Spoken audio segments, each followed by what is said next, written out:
Un Veneto a 5 Stelle. Questo è l'obiettivo degli attivisti del Movimento 5 Stelle che a Venezia, negli uffici regionali, hanno depositato veri e propri scatoloni di osservazioni al piano territoriale di coordinamento.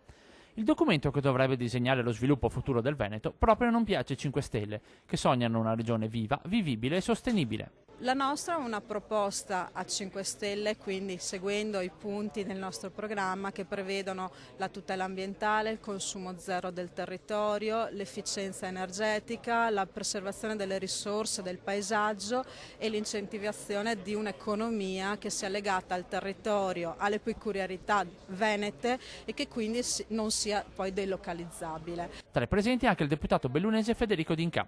Per il bellunese l'emergenza è da sempre quella delle infrastrutture, ma su quelle proposte dal piano c'è più di qualche dubbio, sulla loro utilità, sui risvolti ambientali e soprattutto sotto il profilo economico con il project financing. Le nuove generazioni dovranno farsi carico di debiti che sono nostri, voluti da giunte regionali che non hanno guardato al futuro ma soltanto al presente, e per questo vi sono una serie di infrastrutture, tra le quali anche il prolungamento della 27 e così come anche la pedemontana veneta. Vi sono infrastrutture che dovremo capire realmente se sono necessarie o no, ma soprattutto con quali soldi vengono costruiti e su quali debiti verranno posti. Ma il piano fa discutere anche tra le Dolomiti. La consigliera PD del capoluogo Irma Visalli torna sulla questione elettrodotto.